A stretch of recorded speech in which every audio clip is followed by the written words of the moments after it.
আজকে সারাদিনটা আমার অনেক খারাপ গেছে। সকাল থেকে শুরু করে যে কোনো কাজ করতে গেছি অনেক কষ্ট করে করতে হয়েছে।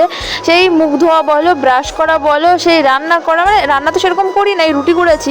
প্রত্যেকটা কাজ আমার অনেক কষ্ট হয়েছে, যার জন্য মাকে বলেছিলাম আটা মাখিয়ে দিতে, বা হাত দিয়ে কাজ করতে হয়েছে। তো হ্যালো এভরিওয়ান, চলো তোমাদের সাথে আজকে শেয়ার করব কি হয়েছে আমার, যে কারণে আমার আজকে এত কষ্ট হয়েছে।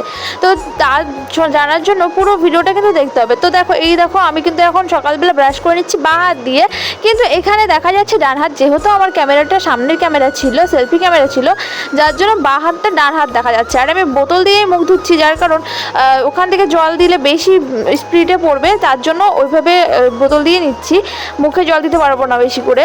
আর তারপরে আমি এদিকে এসে লাল চা করে নিয়েছি মার জন্য, আর আমার জন্য আমি সেই গরম জলটা করেছি। আজকে গরম জলটা আমাদের লবণ একদমই কম হয়েছে, আর উঠে আর নেওয়ারও ইচ্ছা করছিল না। এই দেখো হাত দিয়ে এই যে একটু একটু একটু একটু করে আটা নিচ্ছে। অনেকক্ষণ বসেছিলাম, মা আসেনি নিচে, মা তো জানে না যে কি হয়েছে না হয়েছে। তারপরে মা এসছে, তারপরে মা আটাটা মাখিয়ে দিয়েছে, আমি রুটি করে নিয়েছি। এদিকে দেখো আমি ম্যাগি করে নিয়েছি সেই 11টার দিকে, কারণ সকাল থেকে আমি কিছু খাইনি, আর কাকিমণিদের বাড়িতে অনেকটা লেট হবে রান্না, তো যে কারণে আমি একটু ম্যাগি খাই নিলাম। আর ম্যাগিটা আমার খুবই ভালো লাগে, খুবই ফেভারিট। তো দেখো ম্যাগিটা আমি খাচ্ছি, আমার কিন্তু খুবই পছন্দের, আর বাঁ হাত দিয়ে খাচ্ছি কিন্তু ডান হাত দেখা যাচ্ছে।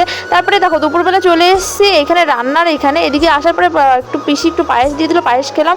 এদিকে আমার বর কিন্তু আমাকে ভাত মাখিয়ে দিচ্ছে, তার কারণ আমার কিন্তু হাত কেটে গেছে, যে কারণে এতক্ষণ থেকে এত কষ্ট, সারাদিন এত কষ্ট করে সব কাজ করছিলাম। আমার বর মাখিয়ে দিয়েছে এক পাশে সেদ্ধ আর এক পাশে ঘন্ট দিয়ে ভাত, কারণ আমি তাছাড়া খেতে পারবো না। মাখিয়ে দিল, আমি চামচ দিয়ে খেয়ে নিচ্ছি। আর সবাই জিজ্ঞেস করছে কি হয়েছে তোমার, কি হয়েছে তোমার, তোমার বর ভাত মাখিয়ে দিচ্ছে। আরে আমার হাত কেটে গেছে বলতে আমার নখ কাটতে গিয়ে মানে উল্টো সাইডে বেশি একদম ভিতর থেকে নখ উঠে গেছে। তো তারপরে আমি খেয়ে নিলাম। আর রাত্রেবেলা দেখো আমরা চলে এসেছি মাছমুখী ছিল সেই খাবার খেতে। এখানে আমি খাচ্ছি, আমার বর খাচ্ছে, লাস্টে আমরা বসছি, তারপরে আমার দেওরও বসছে, আর সবার কিন্তু আগে খাওয়া হয়ে গেছে। তো চলো আজকের মতো এখানেই, টাটা, গুড নাইট।